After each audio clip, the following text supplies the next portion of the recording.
Dragon Ball Sparking Zero is a little bit over a month away now, if you guys can believe how fast time is flying, and almost as if per request, because I remember some of you guys asking about a guide in the last video or a couple of videos ago. The Bandai Namco Sparking Zero webpage has just officially dropped a combo and features guide for Dragon Ball Sparking Zero, and I can't wait to go over it with you guys. Alright fellas, so we are over here on the official Dragon Ball Sparking Zero Bandai Namco webpage, and as we talked about in the intro, they just recently dropped, I don't know when you guys are going to see this video, probably the next morning from when I'm recording it, since I already dropped today, but they just dropped the official combos and features guide for the game, and I remember them doing something like this a couple of months ago. However, I think that was like the beginner stage of the tutorial or something like that, where they had they were showing off some of the features with like Gohan and Piccolo. I think they might use those same characters in a couple of videos here today, but since we've already been through something like this before, let's not spend too much on the intro and let's just hop right in. So the first section of this is going to say, before you head towards your first battles in Dragon Ball Sparking Zero, and actually let me zoom this in a little bit for you guys so we can see this a little bit better. Before you head towards your first battles in Dragon Ball Sparking Zero, you will need to learn about the moves that you can use. In our latest guide, get to know the battle system as we go over offensive and defensive moves in the game.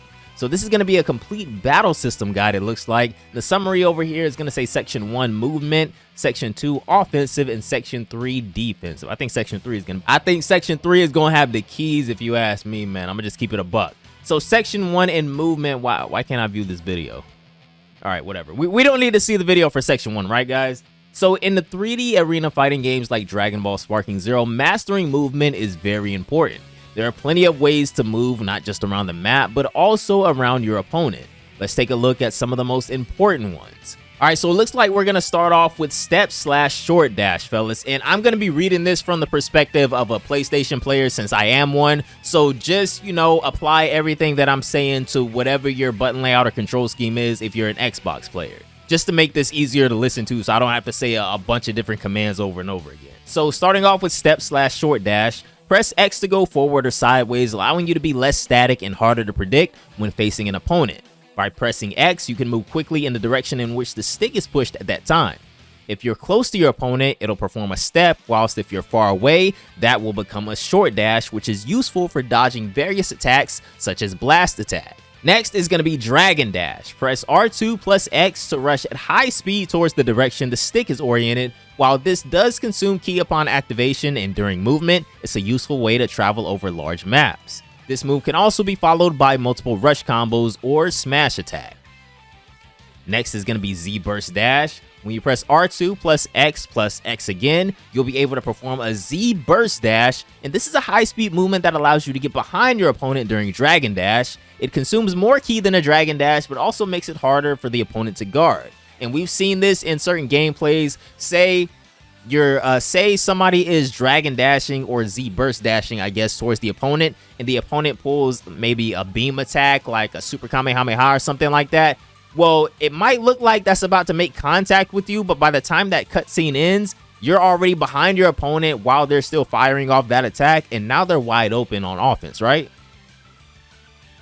Next is going to be the Quick Ascend. Press R2 plus L1 to rush rapidly upwards while emitting your ki aura, and during this movement, your ki gauge will be consumed. So a lot of this high-speed movement right here is going to use your ki, guys. Next is going to be Quick Ascend, which is obviously the opposite of this. I don't even really have to read this, right, guys? This is all pretty basic stuff, especially if you're a prior Tenkaichi player.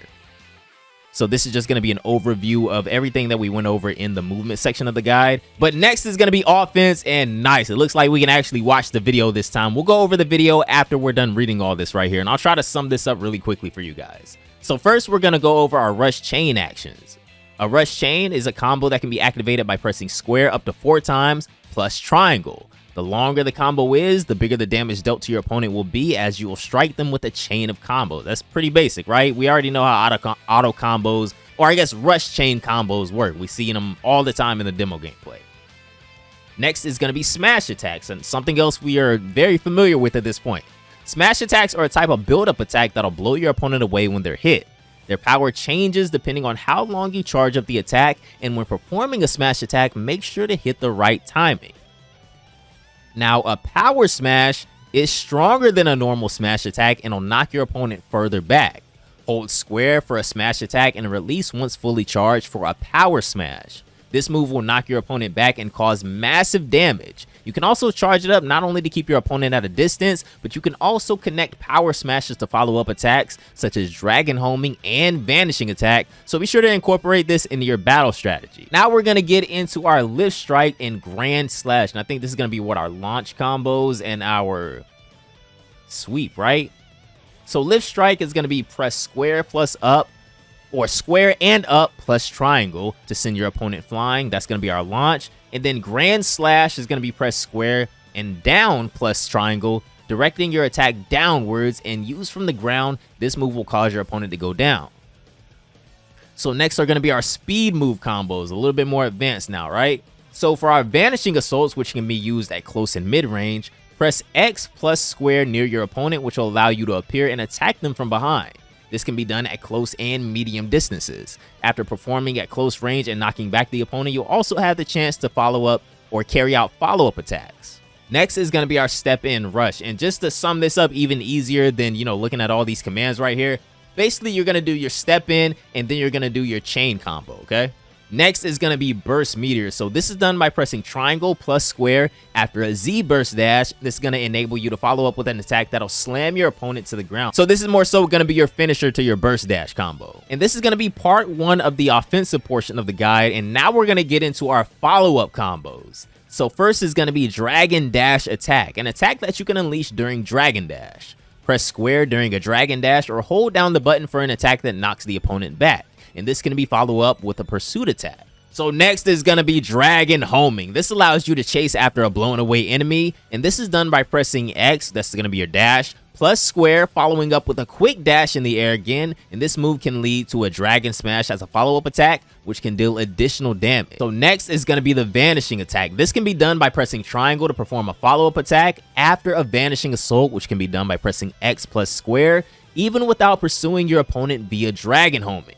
The direction in which you'll send your opponent can be oriented with the directional controls. And now we're going to get into lightning attack. This can be done by pressing circle when a follow-up is possible to execute an attack that'll send your opponent towards the ground. Use this technique after a vanishing assault, which is, of course, again, is X plus square, when you want to move the fight to the ground. Now we're going to get into the throws. Of course, I'm sure most of you guys already know how to pull off a throw in this game, but a lot of people in the demo version, it's probably because of the control scheme they had them playing on. A lot of people you saw just throw out random throws. They weren't, I promise you, they weren't trying to grab full screen or full map or whatever. So this can be done by pressing R1 plus square to grab your opponent and perform a throw attack. A lot of characters in the game have a unique grab attack, and they're pretty much going to tell us right here, there are a lot of unique grab animations in the game. I can't wait to see them all once the game finally comes out. It's going to be a mad race to see all the characters' unique grabs in the game. It's going to be a lot of fun. So next is going to be the ground throw. Press R1 plus square, allowing you to grab a downed opponent and throw them. Use this attack to keep up the pressure on a downed opponent while then causing further damage. And this is going to be part 2 of the offensive section of the guide. And now we can just go back up here and watch the video so we can see all of this stuff in action.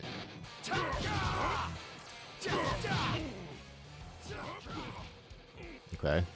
It's not like we needed to see the movement portion, video either, right? That was all fairly simple, and I think that was actually the shortest portion of this guide, too. All right, that was the Grand Slash. There's our launch combo, or lift strike, as they call it. Vanishing Assault. I'm sure that's going to be something getting abused online. Step in rush. That's pretty much going to be our approach, correct?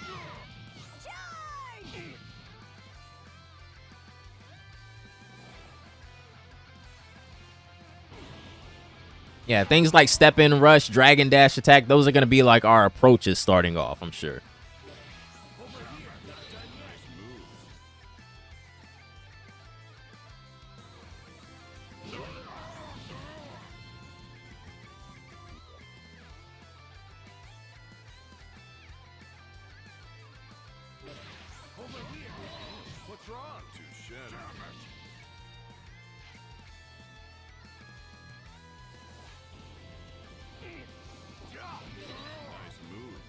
And if I'm not mistaken, I think that can be done after Grand Slash too, or maybe they recover too quickly. I'm not sure.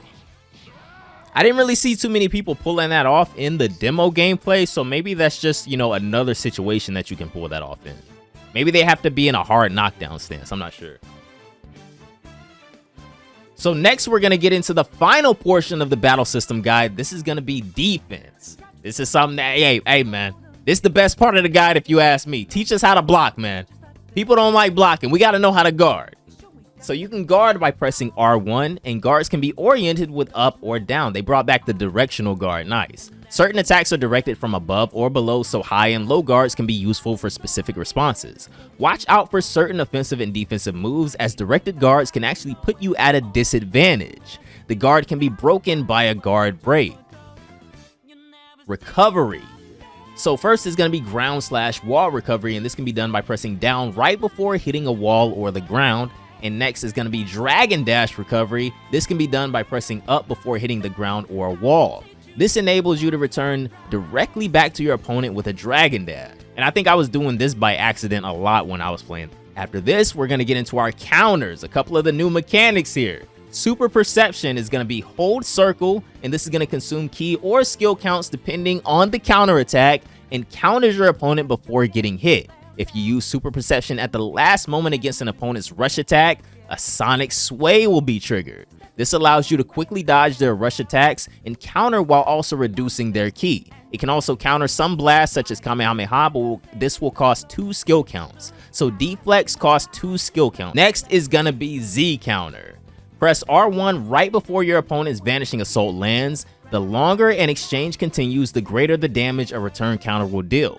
An exchange of Z counters will continue until you or your opponent fails to correctly time your count. Oh my god, this right here is so fun, man. I don't know if you guys have played the Budokai Tenkaichi 4 mod, but when you play against the Z hard difficulty AI, yo, this is where you get that Z counter practice in, bro. I'm telling you, that is the best way to get that practice in, man. So hopefully they have an extremely hard AI in this game so we can get that same kind of practice in, just, you know, actually on Sparking Zero, because I'm sure the timing might be a tad different between Tenkaichi 3, the modded version, and Sparking Zero. At least hopefully it is, right? So next is gonna be the revenge counter. Yo, in the last demo build and the most recent one, the AI loves pulling them revenge counters, man. As soon as you touch them, they're pulling off revenge counters. So press R3 to perform a super attack that can be used even while being attacked. Using this attack consumes a skill count, but it is an effective response to any type of attack by your opponent. Pay attention to the direction you're being hit from before trying to use a revenge counter. Also, revenge counter only uses 1 skill count.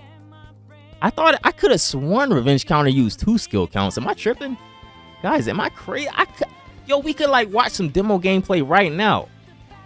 Wait, where's the defense video? Okay, we'll just have to watch the defense video after this. All right, so finally, when it comes to counters, is going to be super counters. A counter that is effective against almost all attacks, and this can be performed by pressing up plus square to deliver a huge blow to counter your opponent.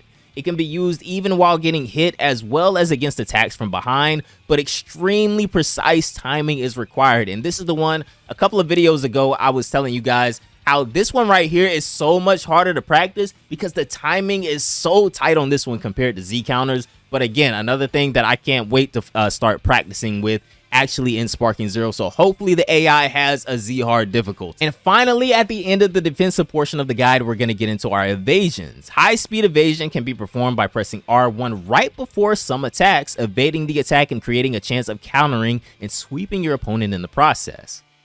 And finally is going to be the step in sway. Press X and then press R1, which will allow you to perform an attack evasion. And now let's go straight up here to the video. I do want to see, is revenge counter really just a single skill count?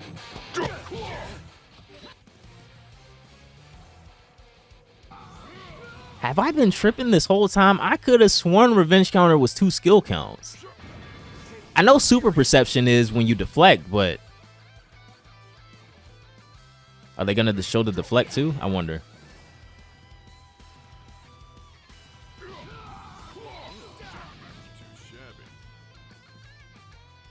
All right, so here we go. Nah, they don't even show the skill counters. Look, dang, that sucks.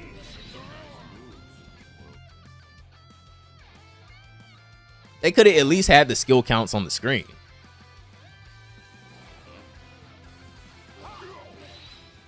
All right, so we didn't get our question answered because they didn't show any skill counts on the screen at all during that little video. But I think that is going to do it for the entire battle system guide so far, at least for Dragon Ball Sparking Zero, fellas. Let me know down below in the comments if you guys have any more questions when it comes to combat, offense, or defense, period, in the game, and I'll try my best to answer them. And I'm sure there'll be some Tenkaichi experts down below in the comments that can answer your questions as well. So don't be shy, leave them down below. But anyways, fellas, have a great day.